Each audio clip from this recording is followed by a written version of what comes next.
If you somehow find yourself sick or hurt yourself on the job, even off the job while you're working in the gig economy, finding a way to continue to generate income while you're getting better can be very stressful. Historically speaking, gig workers haven't really been given a ton of benefits to help in situations like this. We've always been kind of required to find our own health care, to save money and put that money away in case something happens, and this leads to kind of a lot of stress for gig workers. But recently, a lot of different gig apps have been providing sorts of sick and paid leave for their drivers and programs that can help drivers when they find themselves in difficult situations like this. So today I'm going to show you guys exactly how to take advantage of paid and sick leave. I'm going to show you guys how to do that through the Grubhub platform, because that's one platform that I've actually driven for and delivered for more often. And they also make it pretty easy to apply for this sick and paid time off.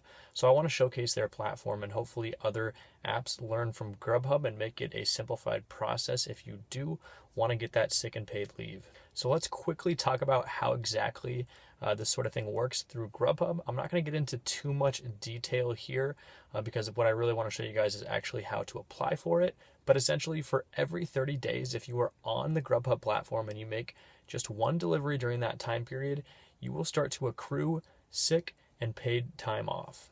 Now, Grubhub's going to send you a monthly email showing you exactly how much time you have off, how many days, and what your average compensation per day is going to be.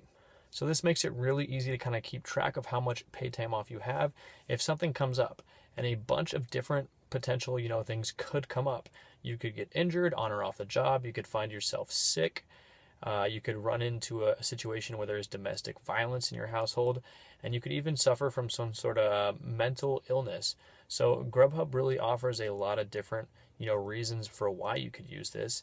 Let's say Grubhub gets shut down in your city, they're no longer operational, and you've lost your source of income. You can also use that paid time off in that situation, which is definitely nice to know. I mean, they've covered really most of the reasons why you might miss work with Grubhub, and they make the process pretty easy, to go ahead and get that paid sick leave if you do run into one of these things. I know Instacart is also doing a similar thing where you accrue sick and paid time off while you're on the app.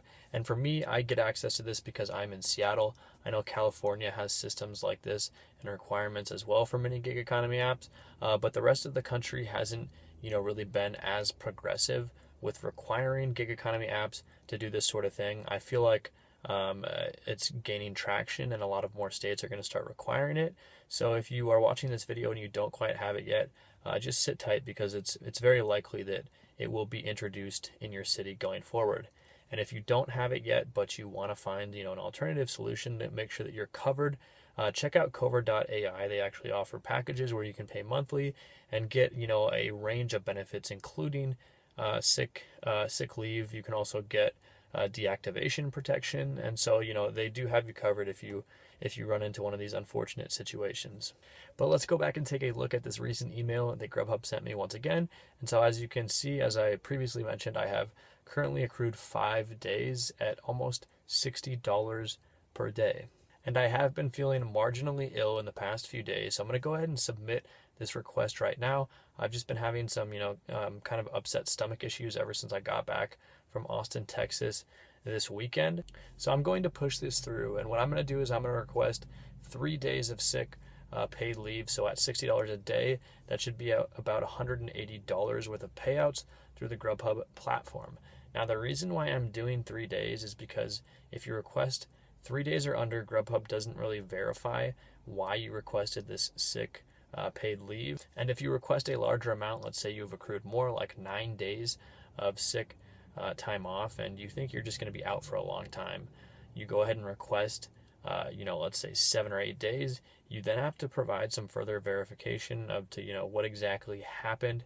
You have to give Grubhub a written statement, and they may ask for even more from you up to 10 days after you submit that document to kind of further verify why you're asking for so much time off. Now, it's definitely not too much of a hassle to go ahead and provide that info, but I actually don't think that I'm going to miss more than 3 days, and I'd rather avoid that paperwork on that end of it. So I'm just going to go ahead and request the 3 days. When I go ahead and click through this email, there's a link at the bottom. It sends me to the sick paid leave policy. So Grubhub tells you everything you need to know about it. As I mentioned, the basics of it are you're accruing a single day for every 30 days, and it's accrued during the Grubhub calendar year. So that's June 1st through July 30th.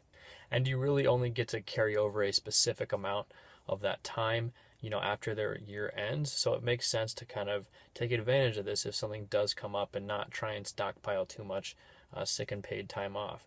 Now, if you did take advantage of the coronavirus leave that they offered before July 13th, if you, had some sort of issues with yourself or a family member, that does not cut in to your sick and paid time off. And I don't want to get too deep into this, complete policy. You can read through it. I'll leave the link down below if you want to check that out. But if you get about a third of the way down the page, there's a button. It's a hyperlink where you can click for the form that you actually have to fill out and send in to Grubhub if you want to take advantage of the sick paid leave.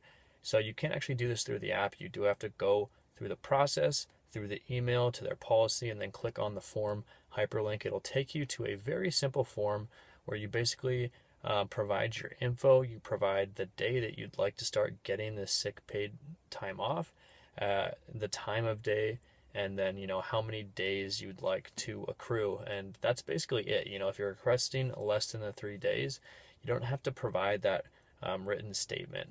And once again, I'd really just like to applaud Grubhub for actually doing this, because it does give delivery drivers some sort of peace of mind. I hope to see more apps kind of following this lead. As the whole gig economy is really coming into question with the different presidential candidates and AB5 popping up in California, countered with Proposition 22 by Lyft, Uber, and the other gig economy apps. We're really going to see how this unfolds, if drivers become full-time employees or if they remain independent contractors. And it looks like a lot of companies are kind of stepping up to provide some of those benefits that they hadn't in the past to independent contractors. So once again, thank you, Grubhub, for providing this. Because it's something, that drivers are going to appreciate, and it's definitely going to help a lot of people out. If you've used sick paid time off and this leave, leave a comment down below for me and let me know how that process went, if you were actually able to take advantage of it, which app, which platform that was on, and how it worked out for you. If you found this video helpful, make sure to hit that like button and subscribe to Gig Nation for all of the latest gig economy news.